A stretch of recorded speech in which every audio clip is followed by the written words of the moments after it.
Welcome back to the channel, Boomsticks family. As always, it is my honor to spend this time here with all of you. I'm Ben, your host, aka Boomsticks, and on the table in this video we have none other than the Green Machine 2.0. That's right, we're finally ready to reveal what all of our efforts have culminated in. Before we get into all this, we would like to take a moment to say that we have missed you. The reason we say this is because we try to upload long-form content to YouTube here at least weekly for all of you. We did that last week, and that video was pulled and removed by YouTube in its infinite wisdom and or algorithms. It was struck down due to firearms policies. That video was of us installing the AM15 Rise Armament drop-in trigger with Rise Armament's anti-walk pins that you see here. If you'd like to know how we installed this trigger, we're going to include a link in the description down below to Rise Armament's install video they did about 7 years ago. Shout out to them. So without further ado, well, let's get into this. Again, this is our AM15 by Anderson Manufacturing, chambered in 5.56 with a 16-inch barrel. We've had this for quite some time. When we first got it, it was just a standard black AM15 with old key mod handguard and a bit of gray Magpul furniture.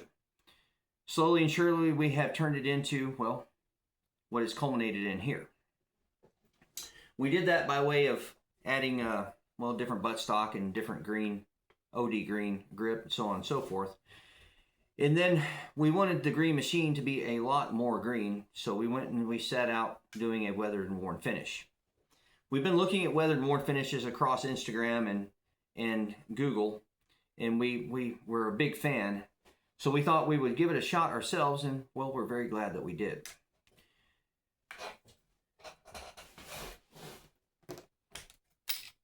Shout out to Rise Armament again. We upgraded the heart of the build, which would be this trigger. The firearm is unloaded, as you can see here. This trigger has an extremely crisp reset, in our own opinion. We're excited to get this out to the range and, well, give it a shot and see how it feels over that old mil-spec trigger that we had in there. On to the aesthetic upgrades that we did. Well, there are many. We'll try to get this a little closer to the camera so we can go over some of this with all of you. As we had the individual parts and pieces pulled, we worked them individually. The dust cover you can see here. Mag release button, ambidextrous safety, forward assist.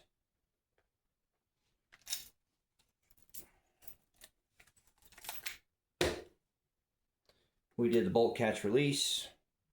We did the other side of the safety. We did areas on the lower that we felt would show natural wear. When we got that far, we said, well, let's go ahead and get the optics done too. So we pulled the optics and we did those the same way, trying to retain the manufacturer logos. We did the muzzle brake as well.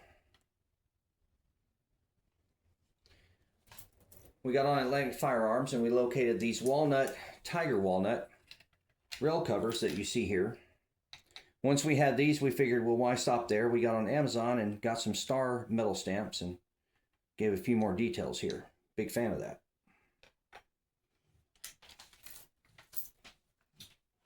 We worked the buffer tube nut, and then we did something we think is a little different, and we striped the buffer tube. A fan of that as well.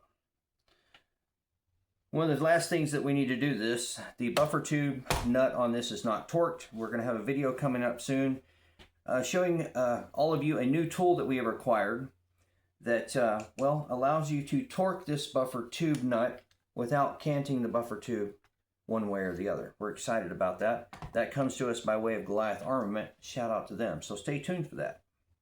We have one more little accessory for this that's in a box right over here. So why don't we go ahead and get that out and get into it. Some of you might disagree slightly with the choice we've made here, but we're a fan. This is something very minimalistic, and it goes rather well with a weathered and worn build.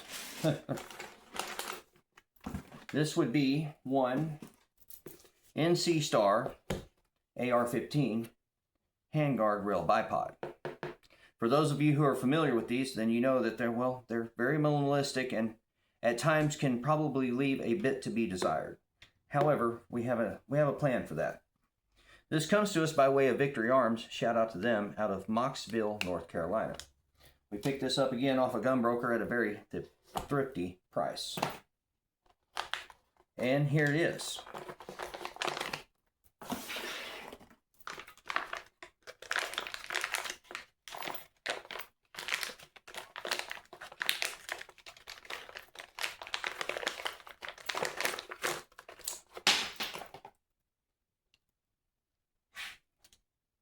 And there we are. Again, it's going to go rather well with the overall aesthetics that we're going for here. But this might have a date with a Makita grinder. We are going to get after this with the aforementioned Makita grinder. We're going to cut these little feet off right here. We're going to find some little rubberized feet to go over these. And then we will have a new old bipod. Excited about that.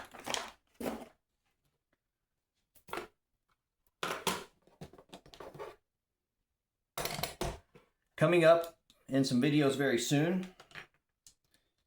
we are going to have a quick review on our new addition, the Pioneer Arms AKM underfolder chambered in 5.56. We were able to get that out to the private range recently and get 60 rounds out of it, first 60 rounds.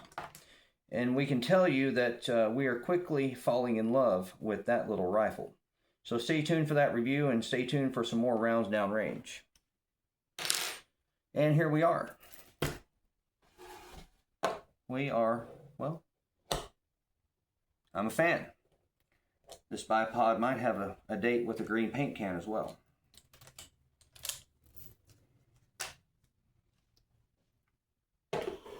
Again, once we get these feet redone, we think that functionally it will perform rather well. Doesn't have all the the offerings of more modern bipods, but again, sometimes we're a fan of things a bit more simple. Guys, we'd like to say thank you for everyone who has followed along with this journey on the Green Machine. If you guys, again, would like to see how we did all of this, just scroll down below and we've got some videos going step by step how we did this.